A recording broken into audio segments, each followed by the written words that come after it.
Saviez-vous qu'en 2025, certaines provinces de la République démocratique du Congo génèrent des richesses que la majorité des Congolais ignorent encore? Imaginez des territoires où les ressources naturelles sont abondantes, où les infrastructures modernes pourraient émerger et où les opportunités économiques pourraient exploser.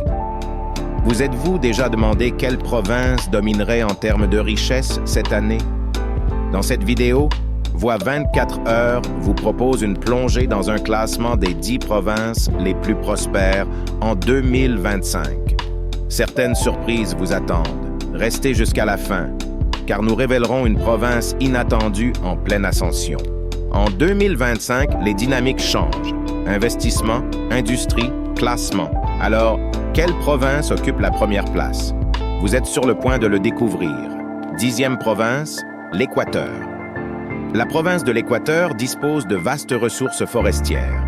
Plusieurs exploitants forestiers y opèrent, mais le bois est souvent exporté brut vers Kinshasa pour transformation. Ainsi, la valeur ajoutée et les emplois restent limités localement. L'agriculture demeure l'activité la plus stable pour les ménages, mais elle est souvent orientée vers l'autoconsommation. Les cultures dominantes sont le manioc, le maïs, la banane plantain, le riz.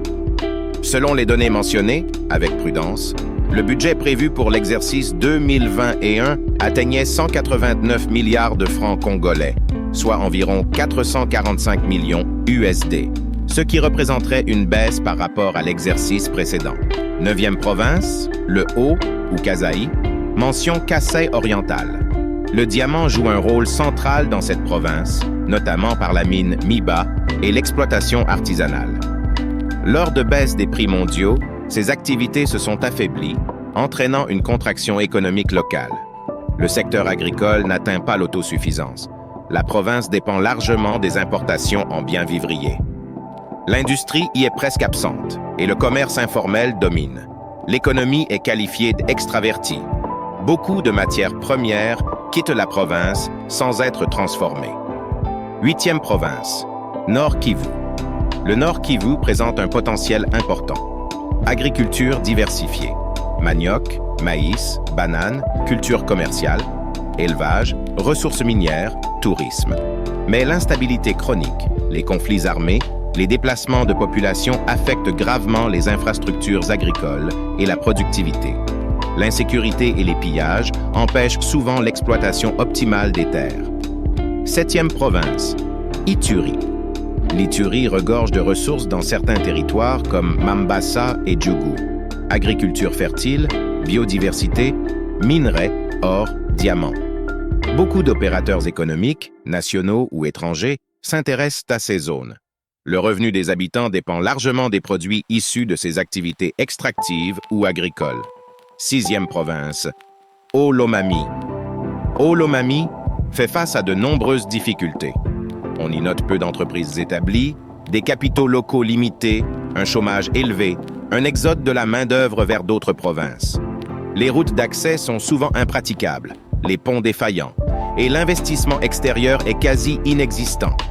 Et pourtant, jusqu'à 90% de la superficie est arable. Le potentiel est là, mais mal exploité. 5e province, Sud Kivu. L'économie du Sud Kivu repose sur l'agriculture, l'élevage, le commerce et les services. Mais l'agriculture est souvent de subsistance, pratiquée sur de petites parcelles avec des outils rudimentaires. Les organisations non gouvernementales interviennent pour fournir des semences améliorées, des crédits et un encadrement. On note aussi des cultures industrielles comme le café, le thé, la canne à sucre, mais elles restent limitées. L'élevage et la pêche, pratiqués de façon traditionnelle, apportent néanmoins une contribution non négligeable. 4e province, Congo central. La province du Congo central bénéficie d'atouts géographiques et historiques. Proximité du fleuve, accès maritime, terrain fertile, potentialité forestière, industrie présente. Un réseau ferroviaire permet de relier Kinshasa à la côte, Matadi. Le pont de Matadi est un point de passage clé. Les barrages hydroélectriques y contribuent également au potentiel énergétique. Grâce à cette combinaison de ressources, le Congo central figure parmi les provinces aux économies plus diversifiées. Troisième province, Katanga, ou province de l'ancien Katanga. Cette ancienne province est riche en minerais, cuivre, cobalt, zinc, manganèse, or. De grandes compagnies minières y sont implantées, générant des emplois et des revenus pour l'État. L'élevage bovin y est pratiqué dans certaines zones et la pêche dans les lacs, Tanganyika, Moero, etc. Pour l'exercice 2021, certains chiffres évoqués parlent de recettes budgétaires de l'ordre de 700 milliards de francs congolais, 357 millions de dollars américains. Deuxième province, Kinshasa. La province-ville de Kinshasa reste une force économique non négligeable. Historiquement, elle a subi des crises. Pillage dans les années 1990, décroissance industrielle.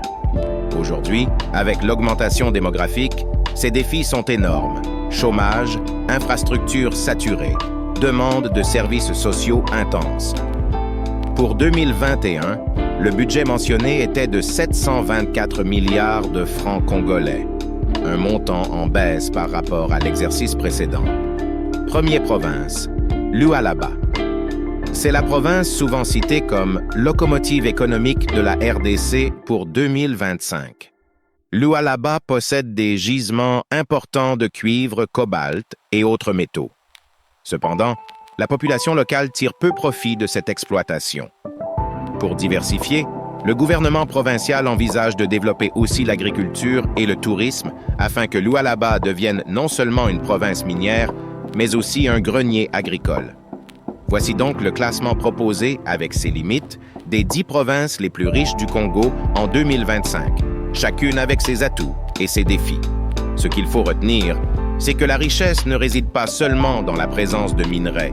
La transformation locale, les infrastructures, la stabilité politique et la gouvernance sont les véritables leviers de développement. Je vous invite à réfléchir. Quelles actions pourraient transformer ces provinces en pôles de prospérité réelle pour leur population? Si vous avez apprécié cette analyse, abonnez-vous à Voix 24 heures pour d'autres vidéos sérieuses sur l'économie, le développement et les territoires de la RDC.